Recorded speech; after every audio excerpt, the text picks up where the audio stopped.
대부업체 앞에서 실랑이를 벌이는 줄 알았겠죠? 그게 제 예비 시어머니와의 마지막 대면이었습니다. 세 번째 만남에서부터 돈 이야기를 꺼내던 예비 시어머니. 처음엔 50만 원, 그 다음엔 200만 원, 마지막엔 내 신용까지 요구하셨죠. 평생 한 번도 해보지 않았던 소리를 그날 처음 질러버렸습니다. 대부업체 직원과 시어머니 앞에서요. 제 이름으로 대출 보증을 서라고요? 미쳤습니까? 지금까지 돈 요구는 참았지만 이건 진짜 선을 넘은 겁니다. 그때만 해도 저는 사랑이란 눈먼 지팡이 하나에 의지한 채 벼랑 끝으로 걸어가고 있었습니다. 모든 건 1년 전으로 거슬러 올라갑니다. 공기업에 입사한 지 3년 차, 31살의 저는 소개팅에서 민석을 만났어요. 중소기업 영업직으로 일하는 그는 화려한 말솜씨와 훤칠한 키로 첫인상부터 좋았습니다. 몇 번의 데이트 후 우리는 연인이 됐죠. 교제 2달째, 민석이 불쑥 어머니 얘기를 꺼냈습니다. 우리 엄마가 널 너무 보고 싶어 하셔. 다음 주에 같이 식사할까? 솔직히 부담스러웠어요. 아직 관계가 깊지 않은데 부모님을 만난다는 건 꽤 큰 스텝이니까요. 하지만 민석의 진지한 눈빛에 결국 수락했습니다. 그래, 좋아. 근데 너무 부담 갖지 말고 편하게 만나자. 첫 만남 당일 긴장한 채로 도착한 레스토랑에서 민석의 어머니를 처음 뵀습니다. 50대 중반으로 보이는 단정한 여성이었어요. 처음엔 약간 냉정해 보이는 표정으로 저를 위아래로 훑어보셨습니다. 어디서 일하신다고 하셨죠? 한국전력공사에서 일하고 있습니다. 제 대답에 예비 시어머니의 눈빛이 순간 변했습니다. 마치 복권에 당첨된 사람처럼 번쩍였어요. 아이고, 공기업이세요? 그거 정말 좋은 직장이네요. 민석이가 복 받았네. 갑자기 돌변한 태도에 어리둥절했습니다. 이후로 식사 내내 예비 시어머니는 저에게 과하게 친절했어요. 심지어 제 취향이나 습관까지 꼼꼼히 물어보셨죠. 주택 청약은 들어놓으셨어요? 아이고, 요즘 같은 세상에 안정적인 자산이 있어야 해요. 신용 점수는 높으신가요? 요즘은 신용 관리가 정말 중요하잖아요. 민석은 그런 어머니의 모습을 아무렇지 않게 바라보고 있었습니다. 마치 늘 그래왔던 것처럼요. 식사를 마치고 집으로 돌아오는 길, 뭔가 불안한 예감이 들었어요. 민석아, 너희 어머니가 내 직업에 대해 너무 관심이 많으신 것 같아. 아니야. 우리 엄마가 원래 사람들한테 관심이 많아서 그래. 신경 쓰지 마. 그때는 민석의 말을 그대로 믿었습니다. 첫인상이 좋지 않았던 건 제 예민함 때문이라고 스스로를 설득했죠. 하지만 그건 끔찍한 돈 요구의 시작에 불과했습니다. 예비 시어머니와의 두 번째 만남은 한 달 후였습니다. 민석이 갑자기 주말 점심에 어머니와 함께 만나자고 제안했어요. 별다른 이유 없이 그냥 함께 식사하자는 거였죠. 엄마가 너랑 더 친해지고 싶대. 우리 사이 진지해지는 거 아시고 좋아하셔.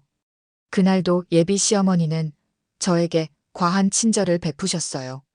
밥을 한술 뜰 때마다 반찬을 덜어주시고 제 이야기에 과장된 반응을 보이셨죠.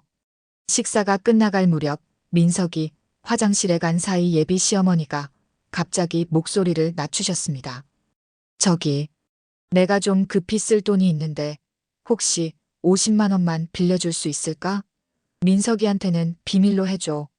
순간 귀를 의심했습니다. 아직 두 번째 만남인데 돈을 빌려달라니요? 게다가 아들에게는 비밀로 하자니. 너무 이상했지만 거절하기도 민망해서 웃으며 대답했어요. 아, 네, 알겠습니다. 근데 왜 민석 씨한테는 비밀인가요? 아이고, 그 애가 걱정할까봐 그래. 난 내가 참 믿음직스러워 보여서. 민석이 돌아오자 대화는 끝났고 그날 오후 계좌이체로 돈을 보냈습니다. 결혼 준비용으로 모아둔 돈이었죠. 솔직히 불편했지만 시어머니가 될 분과의 관계를 위해 라고 합리화했어요. 한 달 뒤 예비 시어머니는 돈을 갚는다며 저를 따로 만나자고 하셨습니다.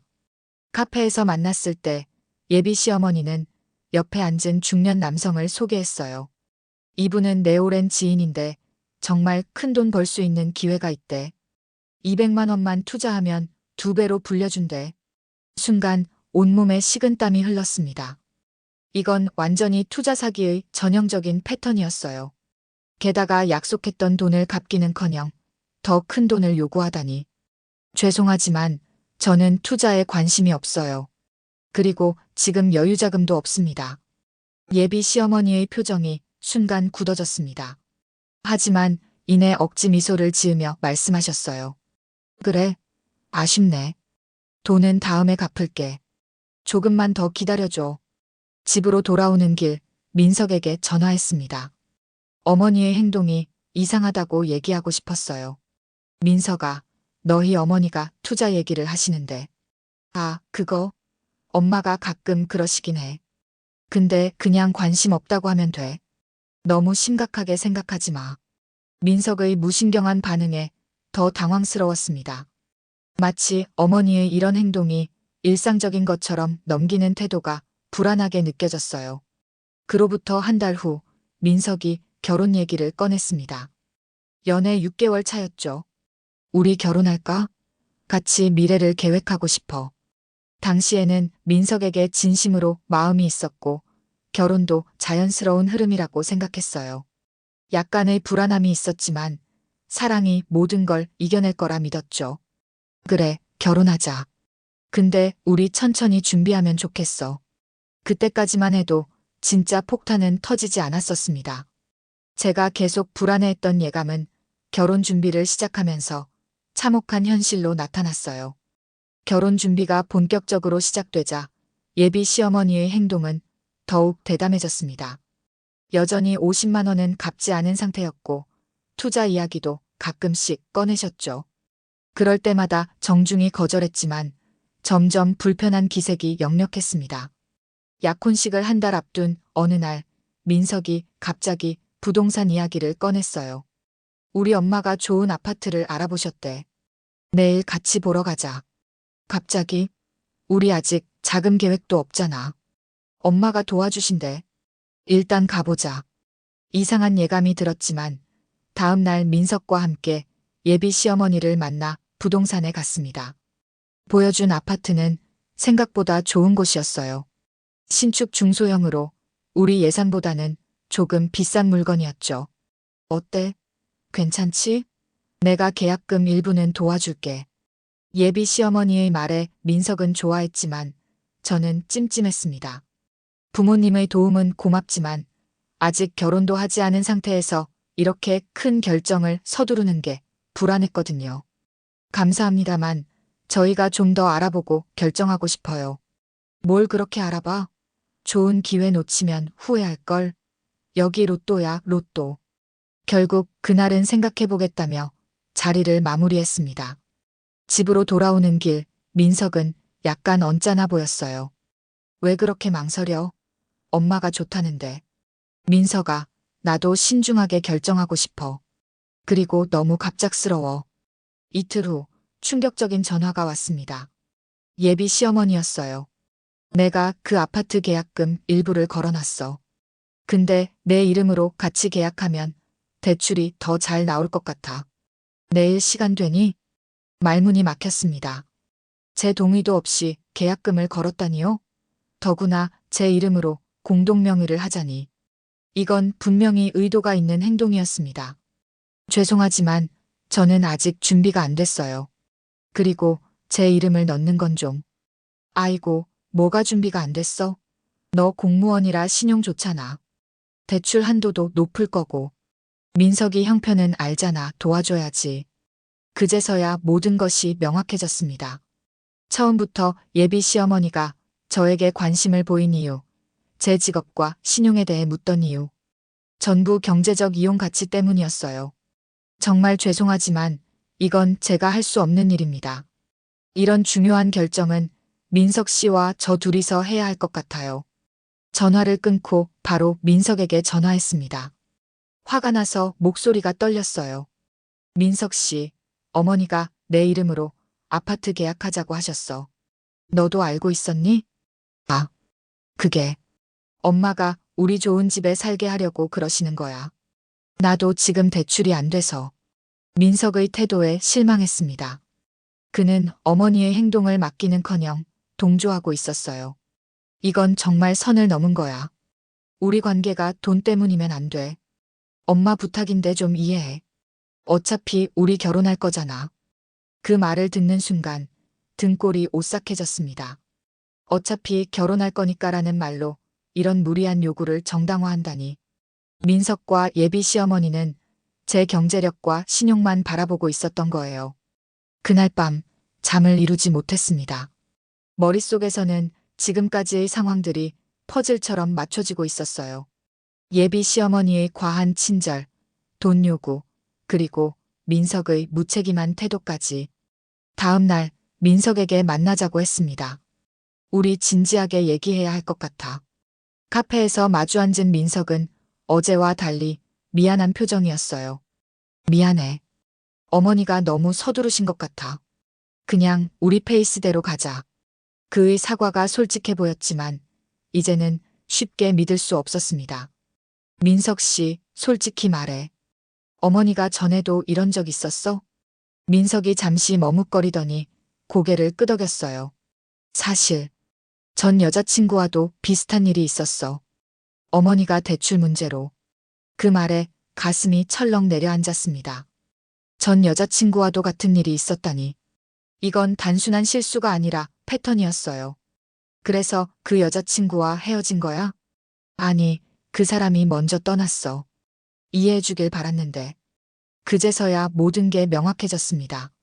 민석은 어머니의 행동을 막을 생각이 없었고 저에게 이해를 바라고 있었죠. 마치 어머니의 부당한 요구가 당연한 것처럼요. 일주일 후 예비 시어머니에게서 또 전화가 왔습니다. 이번엔 더 놀라운 요구였어요. 우리 민석이가 사업 확장하려고 자금이 필요한데 내가 보증만 서주면 안 될까? 보증이요? 어떤 종류의 보증인가요? 은행에서 안 돼서 다른 데서 알아봤거든. 금리는 좀 높지만. 그 말을 듣는 순간 온몸에 소름이 돋았습니다. 다른 데라는 건 분명 대부업체를 의미했어요. 민석에게 바로 확인 전화를 했지만 그는 모른 척했습니다. 엄마가 그런 말 했어? 난 몰랐는데. 근데 사실 자금은 좀 필요해. 완전히 실망했습니다. 민석은 어머니의 행동을 맡기는커녕 알면서도 모른 척하고 있었어요. 그리고 자금이 필요하다니. 결국 그도 제 경제력을 노리고 있었던 겁니다. 다음 날 예비 시어머니는 저를 어떤 사무실로 부르셨어요. 도착해보니 대부업체였습니다. 간판도 없는 허름한 사무실에 중년 남성 직원이 앉아 있었죠. 왔니? 여기 서류만 좀 써주면 돼. 보증만 서는 거니까 실제로 돈이 나가는 건 아니야. 순간 온몸에서 피가 거꾸로 솟는 것 같았습니다. 이건 완전히 사기였고 제 인생을 망칠 수도 있는 위험한 상황이었어요. 제 이름으로 대출 보증을 서라고요? 미쳤습니까? 지금까지 돈 요구는 참았지만 이건 진짜 선을 넘은 겁니다. 처음으로 목소리를 높였습니다. 사무실 안의 모든 시선이 저를 향했지만 이미 참을 인내심은 바닥났어요. 지금까지 50만 원도 안 갚으시고 투자 얘기에 아파트 공동명의까지. 이제 대부업체 보증까지 요구하세요? 이게 말이 됩니까? 예비 시어머니의 얼굴이 하얗게 변했습니다. 대부업체 직원도 당황한 듯 서류를 치우기 시작했어요. 목소리 좀 낮춰. 사람들이 다 쳐다봐. 쳐다보든 말든 상관없어요. 저 이제 더는 안 속아요. 민석 씨에게 연락하겠습니다. 그렇게 사무실을 뛰쳐나왔습니다. 온몸이 떨렸지만 처음으로 단호하게 아니오라고 말한 제 자신이 자랑스러웠어요. 대부업체를 빠져나온 후 곧바로 민석에게 전화했습니다. 목소리가 떨려서 말을 이을 수 없을 정도로 화가 났어요. 민석 씨, 내가 방금 어디에 있었는지 알아? 대부업체야. 어머니가 날 데려가서 보증인 서명을 하라고 했어. 전화 너머로 들려오는 민석의 반응은 충격적이었습니다. 아, 그래. 우리 엄마가 좀 급하신가 보네. 근데 사실 나도 사업 자금이 필요하긴 해서. 그 순간 머릿속이 하얘졌습니다. 민석은 어머니의 행동을 맡기는커녕 정당화하고 있었어요. 그제서야 모든 것이 명확해졌죠. 이 사람은 처음부터 제 공기업 직장과 경제력만 보고 접근했던 겁니다. 지금 내가 하는 말 들리니? 대부업체 보증이 얼마나 위험한지 알기나 해? 내 신용이 완전히 망가질 수 있는 일이야. 그래도 결혼할 거니까 해줄 수 있잖아. 어차피 우리 돈은 공동재산이 될 텐데 뭐가 문제야?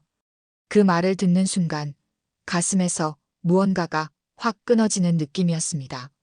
어차피 결혼할 거니까라는 말로 모든 걸 정당화하는 민석의 태도에 완전히 실망했어요. 지금 당장 만나야겠어. 1시간 후에 우리 집 앞 카페로 와. 전화를 끊고 집으로 돌아와 잠시 진정하려 했지만 머릿속은 복잡했습니다. 예비 시어머니와 민석의 행동을 되돌아보니 그들은 처음부터 제 경제력과 신용을 이용하려 했던 거예요. 어쩌면 저는 그저 그들의 경제적 계획을 위한 도구에 불과했던 것 같았습니다. 1시간 후 민석이 카페에 도착했습니다. 평소와 달리 옷차림이 허름했고 표정도 어두웠어요. 미안해. 어머니가 너무 심했어. 그의 사과는 너무 가벼웠습니다. 마치 작은 실수를 한 것처럼 말하고 있었어요. 민석 씨, 난 지금 미안하다는 말로 끝날 문제가 아니라고 생각해. 내 어머니가 왜 그런 행동을 하는지, 그리고 너는 왜 그걸 막지 않는지 설명해줘. 민석은 한숨을 쉬더니 이야기를 시작했어요. 사실, 우리 가게가 요즘 어려워. 어머니가 예전에 사업 실패로 빚이 좀 있으셔서 그걸 갚으려고. 그래서 날 이용하려고 한 거야. 내 직업 듣고 공기업이라니까 갑자기 바뀌고 돈 요구하고. 민석이 고개를 숙였습니다. 침묵으로 인정한 셈이었죠. 그럼 내 마음은 어떤데? 정말 날 사랑해서 결혼하려는 거야? 아니면 경제적인 이유 때문이야? 물론 사랑해서 결혼하려는 거지. 근데 현실적인 문제도 있잖아. 내가 안정적인 직장이 있으니까 서로 도우면서 살 수 있을 거라 생각했어. 서로 도우면서라는 말이 제 귀에는 내가 나를 경제적으로 지원해주면으로 들렸습니다. 민석의 말 한마디 한마디가 제 가슴을 후벼 팠어요. 민석 씨, 이제 난 결혼할 수 없을 것 같아. 뭐, 그게 무슨 말이야? 어머니 일 때문에 우리 사이까지 망치려고? 어머니 일만이 아니야. 내가 그걸 막지 않고 오히려 동조한 것도 문제야. 내 인생을 걸고 이런 집안과는 함께 할 수 없어. 민석의 얼굴이 붉어졌습니다. 처음 보는 화난 표정이었어요. 그럼 지금까지 다 뭐였어? 마음에 안 들면 그냥 떠나는 거야? 마음에 안 든다고? 너희 어머니가 대부업체에 날 데려간 거야. 이건 단순히 마음에 안 드는 수준이 아니라 범죄 수준이라고. 카페에서의 대화는 점점 더 격해졌습니다. 민석은 자신과 어머니의 행동을 계속해서 정당화하려 했고, 저는 그런 태도에 더욱 실망했어요. 내 어머니가 나한테 50만 원 빌려달라고 했을 때부터 이상했어. 왜 아들에게는 말하지 않고 며느리 될 사람한테 돈을 요구하는지. 그거야. 엄마가 나한테 걱정 끼치기 싫어서 그런 거지. 그리고 겨우 50만 원 가지고 뭘 그래. 민석의 말에 정말 화가 치밀었습니다. 겨우 50만 원이라니 마치 그 돈이 아무것도 아닌 것처럼 말하는 태도가 너무 무례했어요. 문제는 금액이 아니라 행동 방식이야. 처음엔 50만 원, 다음엔 투자 제한, 그 다음엔 아파트 공동명의의 대부업체 보증까지. 이게 정상적인 관계처럼 보여. 우리 엄마가 너무 조급했던 거야. 내가 나중에 다 갚을 수 있어. 내가 갚는다고? 지금까지 어떻게 해온 걸 봐. 50만 원도 갚지 않았잖아. 솔직히 말해봐. 이전 여자친구와도 똑같은 일이 있었다며? 그 사람은 왜 떠났는지. 민석의 표정이 굳어졌습니다. 그제서야 제 말이 진실에 닿았나 봐요. 그 사람은 엄마가 대출 보증을 요구했을 때 화를 내고 떠났어. 완전히 충격이었습니다. 결국 똑같은 패턴이었어요. 민석과 그의 어머니는 이전에도 같은 행동을 했고 결과적으로 관계가 파탄났던 겁니다. 그런데 너는 그걸 알면서도 날 같은 상황에 놓이게 했어? 어떻게 그럴 수 있니? 이번엔 다를 줄 알았어. 내가 이해해 줄 거라 생각했어. 그 말을 듣는 순간 완전히 마음이 식었습니다. 민석은 제가 이해해 주길 바랐던 겁니다. 즉, 그의 어머니가 부당한 경제적 요구를 해도 순순히 따라주길 원했던 거예요. 민석 씨, 난 이제 정말 끝이라고 생각해. 우리 관계를 계속할 수 없어. 뭐, 그냥 이렇게 끝내게? 결혼 준비도 했는데, 우리가 뭘 준비했는데? 너희 어머니가 내 돈과 신용을 노리고 준비한 거지. 울컥 눈물이 나왔습니다. 정말 사랑했던 사람이었기에 더 아팠어요. 하지만 이건 단순한 의견 차이가 아니라 근본적인 가치관과 신뢰의 문제였습니다. 약혼 해제하고 싶어.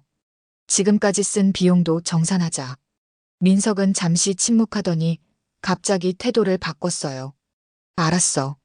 내가 그렇게 냉정하게 나오겠다면 나도 할 말 없어. 근데 내가 빌려준 돈은 어머니께 직접 받아. 그 말을 남기고 민석은 카페를 나갔습니다. 순간 허탈함이 밀려왔지만 동시에 무거운 짐을 내려놓은 것 같은 해방감도 느꼈어요. 잘못된 관계에서 빠져나온 것이 오히려 다행이란 생각이 들었습니다. 집에 돌아와 부모님께 모든 상황을 털어놓았어요. 처음에는 놀라셨지만 제 결정을 지지해 주셨습니다. 잘했어, 딸. 그런 집안이라면 결혼했어도 평생 고생했을 거야. 아버지의 말씀에 위로가 됐습니다. 이런 상황을 미리 파악하고 빠져나온 것이 얼마나 다행인지 새삼 깨달았어요. 하지만 이 일은 여기서 끝나지 않았습니다. 제가 민석과 결별한 다음 날 예비 시어머니에게서 폭풍 같은 전화가 왔거든요. 아침 일찍 울리는 전화벨 소리에 잠에서 깼습니다. 발신자를 확인하니 예비 시어머니였어요. 잠시 망설이다 전화를 받았습니다. 여보세요? 어떻게 이럴 수 있어? 민석이가 너무 상처받았잖아. 결혼을 앞두고 이게 무슨 짓이야? 예비 시어머니의 목소리가 전화기를 뚫고 나올 듯 격앙되어 있었습니다. 마치 제가 엄청난 잘못을 저지른 것처럼 몰아붙이셨어요. 어머님, 제가 왜 이런 결정을 내렸는지 아실 텐데요.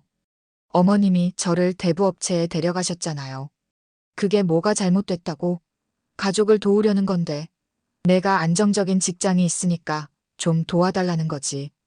그게 그렇게 큰 부탁이야? 정말 어이가 없었습니다. 대부업체 보증을 서게 하는 게 가족을 돕는 것이라고 여기시다니. 이분의 가치관은 제가 이해할 수 없는 영역이었어요. 어머님, 그건 도움이 아니라 저를 위험에 빠뜨리는 일이에요. 제 신용과 미래까지 망칠 수 있는 일인데요. 아이고, 뭘 그렇게 오버해? 우리가 다 책임질 거였잖아. 도저히 대화가 통하지 않았습니다. 예비 시어머니는 자신의 행동이 얼마나 부당하고 위험한지 전혀 인식하지 못하고 계셨어요. 죄송하지만 이제 더 이상 대화하고 싶지 않습니다. 그리고 어머님이 빌리신 50만 원은 꼭 돌려주세요. 뭐, 그딴 걸 받겠다고? 민석이 마음 상하게 한 게 어딘데? 그건 민석 씨가 어머님 행동을 막지 않은 책임도 있어요. 돈은 제 계좌로 보내주시고 더 이상 연락하지 말아주세요. 전화를 끊었습니다. 하지만 예비 시어머니의 문자 폭격은 계속됐어요. 처음엔 협박성 메시지였다가 나중엔 애원하는 내용으로 바뀌었습니다. 내가 민석이 인생 망쳤어. 책임져야 할 거야. 우리 민석이가 너무 상심해서 회사도 못 나가고 있어. 그래, 돈 보낼게. 그러니까 다시 만나줘. 모든 연락을 무시했습니다. 그리고 민석의 번호도 차단했어요. 하지만 이틀 후 예상치 못한 방문객이 찾아왔습니다. 아파트 현관 앞에 민석과 예비 시어머니가 서 있었어요. 좀 얘기하자. 이렇게 끝내면 안 돼. 민석의 목소리가 떨렸습니다. 예비 시어머니는 눈물을 글썽이고 있었어요.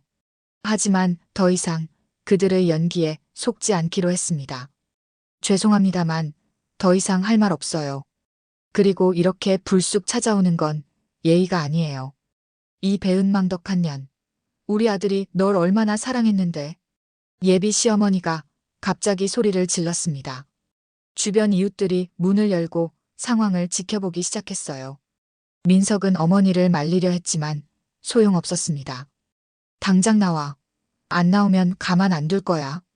이 정도면 명백한 협박이었습니다. 그 순간 저도 참지 않기로 했어요. 지금 협박하시는 거예요? 이대로 녹음해서 경찰에 신고하겠습니다. 지금 당장 돌아가세요.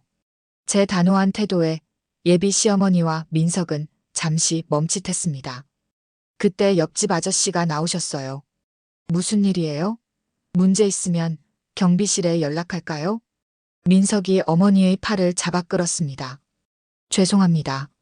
지금 가겠습니다. 그들이 돌아가는 모습을 보며 안도의 한숨을 내쉬었습니다. 하지만 이 일이 여기서 끝날 것 같지는 않았어요. 그래서 다음 날 바로 법률 상담을 받으러 갔습니다. 이런 경우에는 증거를 모으시는 게 좋습니다. 메시지나 통화 녹음이 있으면 도움이 됩니다. 변호사의 조언대로 모든 증거를 모았습니다. 그리고 50만 원에 대한 내용 증명도 준비했어요. 끝까지 당당하게 대응하기로 마음먹었습니다. 내용 증명을 보낸 지 사흘 후 놀랍게도 제 계좌로 50만 원이 입금됐습니다. 발신인은 민석이었어요. 곧이어 문자 메시지가 왔습니다. 돈 보냈어. 이제 그만하자. 짧은 메시지였지만 이것으로 모든 관계가 정리된다는 의미였죠. 깔끔하게 끝나는 것 같아 다행이라는 생각이 들었습니다. 하지만 그날 저녁 예비 시어머니에게서 또 전화가 왔어요. 돈은 받았지? 이제 우리 민석이랑 다시 만날 수 있는 거지? 완전히 어이가 없었습니다. 아직도 상황을 제대로 인식하지 못하고 계신 것 같았어요. 어머님, 돈을 돌려받았다고 해서 관계가 회복되는 건 아닙니다. 이제 정말 끝났어요. 뭐, 그럼 왜 돈을 받은 거야? 그게 다 목적이었어? 상황을 완전히 뒤집어서 마치 제가 돈을 노리고 민석과 만났다는 듯이 말씀하시는 것이 화가 났습니다. 어머님께서 빌리신 돈을 돌려받은 것뿐입니다. 더 이상 연락하지 말아주세요. 계속 연락하시면 경찰에 신고하겠습니다. 단호하게 말한 뒤 전화를 끊고 번호를 차단했습니다. 이제야 정말 끝이라는 생각에 안도감이 밀려왔어요. 그동안 얼마나 큰 스트레스를 받았는지 그제서야 실감났습니다. 다음 날 회사에서 퇴근하는데 민석이 기다리고 있었어요. 마지막으로 한 번만 얘기하자며 매달렸습니다. 제발 한 번만 더 기회를 줘. 내가 다 잘못했어. 어머니도 이제 이해하셨어. 하지만 제 마음은 이미 확고했습니다. 아무리 사과해도 돌이킬 수 없는 선을 넘은 거였으니까요. 민석 씨, 이제 와서 무슨 말을 해도 소용없어요. 서로에게 맞지 않는 사람이었던 거예요. 각자의 길을 가는 게 좋겠어요. 진짜 이렇게 끝내게? 우리 1년 넘게 만났잖아. 그 시간 동안 당신과 어머니가 보여준 모습이 이런데 앞으로는 더 심해질 거예요. 전 제 인생을 그렇게 망치고 싶지 않아요. 민석은 한참을 서 있다가 결국 돌아갔습니다. 그 뒷모습을 보며 슬픔보다는 해방감이 컸어요. 위험한 관계에서 벗어났다는 안도감이랄까요.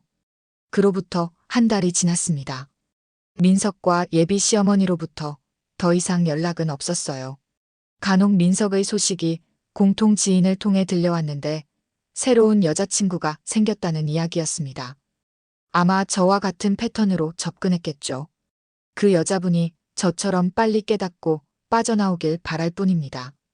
이 모든 일을 겪으며 제가 배운 것은 사람을 볼 때 겉모습이나 달콤한 말에 속지 말아야 한다는 것이었어요. 특히 돈과 관련해서는 더 조심해야 합니다. 어차피 결혼할 거니까라는 말로 경제적 희생을 요구하는 사람은 정말 위험합니다. 지금 생각해보면 하늘이 도운 것 같아요. 만약 그때 결혼했다면 제 인생은 어떻게 됐을까요? 끊임없는 경제적 요구와 갈등 속에서 평생을 살아야 했을지도 모릅니다. 부모님은 제가 이 관계에서 빠져나온 것을 정말 다행으로 여기셨어요. 우리 딸 정말 현명한 결정했어. 사람 보는 눈이 생겼네. 어머니의 말씀이 큰 위로가 됐습니다. 물론 처음에는 실패한 연애라는 생각에 우울하기도 했지만 시간이 지나면서 오히려 감사한 경험이 됐어요. 이런 사람들의 패턴을 미리 알게 된 것이니까요. 이제는 새로운 시작을 할 준비가 됐습니다. 앞으로는 누군가를 만날 때 그 사람의 가치관과 가족 관계도 더 신중하게 살펴볼 거예요. 무엇보다 내 경제력이나 직업을 보고 접근하는 사람들을 조심해야겠죠. 앞으로 절대 이런 사람들에게 휘둘리지 않겠습니다. 제 인생은 제가 지킵니다. 모든 선택에 책임을 지고 스스로를 더 아끼며 살아가려 합니다. 이번 경험이 힘들었지만 그만큼 저를 더 강하게 만들어준 소중한 교훈이었어요.